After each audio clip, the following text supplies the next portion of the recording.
600 বছৰ আগৰ কথা। গ্ৰীচৰ এখন অতি ধনী আৰু ডাঙৰ চহৰ মাইটিলেছত এজন থালিছ নামৰ ল'ৰা আছিল।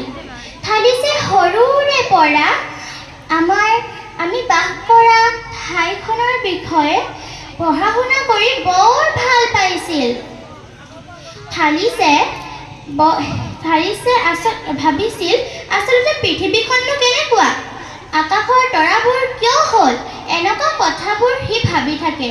এদিনৰ কথা, কানিমুনি পৰ থালিছে মাইটিলেছৰ চহৰৰ ৰাস্তা এটাৰে গৈ আছিল।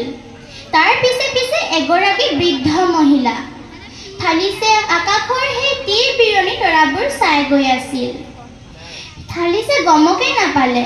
সি পথৰ দাঁতিত পালেগৈ। পথৰ দাঁতিত আছিল এটা প্ৰকাণ্ড গাঁত। বেচেৰা থালিছ গৈ তাতে সোমাল। থালিছক পৰা দেখি সেই মহিলাগৰাকীয়ে থালিছক সহায় কৰিলে।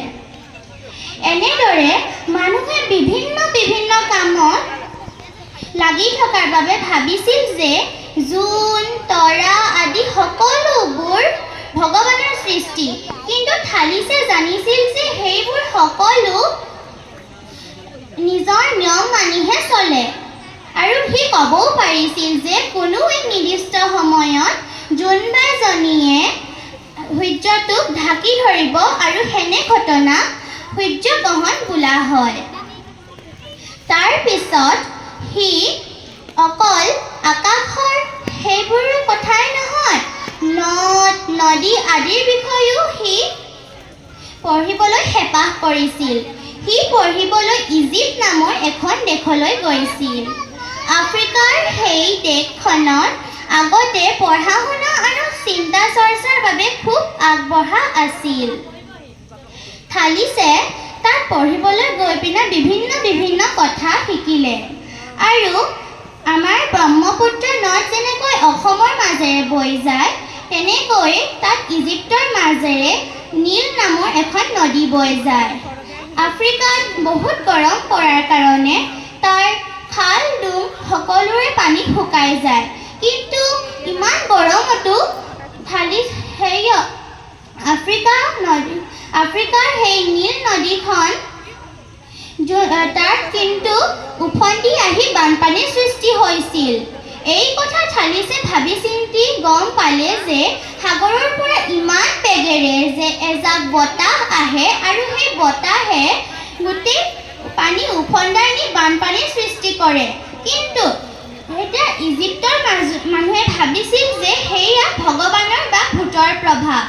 এতিয়া দেখিলেনে থালিছে ইজিপ্তলৈ গৈ কিমান কি শিকি আহিলে। তাৰ পৰা সি নিজৰ চহৰ মাইলিষ্টেটলৈ গ'ল। সি তালৈ গৈ পিনে বিভিন্ন কাম কৰিলে। তাৰপিছত বেচেৰা থালিছ সেইবোৰত লাগি থাকোঁতে বাৰু সি টকা পইচাৰ কথা তাৰপিছত কেনেকৈ থাকিব বাৰু। তাৰপিছত টকা পইচা নথকাৰ বাবে তাৰ বন্ধু বান্ধৱে বৰ ঠাট্টা কৰিলে। থালিছে ভাবিলে যে শিক্ষা আৰু জ্ঞানৰ পৰাও মানুহ ধনী হ'ব পাৰি, মই সেয়া প্ৰমাণ কৰি দেখুৱাম। থালিছে ভাবিলে আমাৰ ইয়াততো মানুহে খেতি কৰিব পৰা জলফাই খেতিকে কৰি আহিছে, গতিকে ময়ো জলফাই খেতিকে কৰিম। থালিছে ভাবিলে জলফাই খেতিৰ বাবে আমাক বৰ এটা ভাল বতৰ লাগিব। সি বতৰ গৱেষণা কৰি দেখিলে যে সঁচাকৈ সেই দিনকেইটা জলফাই খেতিৰ বাবে খুব ভাল আছিল। আৰু সি জলফাই খেতি কৰিলে আৰু সি জলফাই তেল উলিয়াবলৈ কিছু সামগ্ৰী কিনি আনিলে। আৰু সি কম দিনতেই বহুত ধনী হৈ গ'ল। সি ধনী হোৱাৰ পিছত সকলোৰে মুখ বন্ধ কৰি দিলে আৰু প্ৰমাণ কৰি দেখুৱালে যে শিক্ষা আৰু জ্ঞানেও আমাক ধনী কৰিব পাৰি। এই সাধুটোৰ পৰা আমি এটা কথাই বুজিলোঁ যে আমি পৃথিৱীত কৰিব নোৱাৰা কাম একোৱেই নাই। ধন্যবাদ।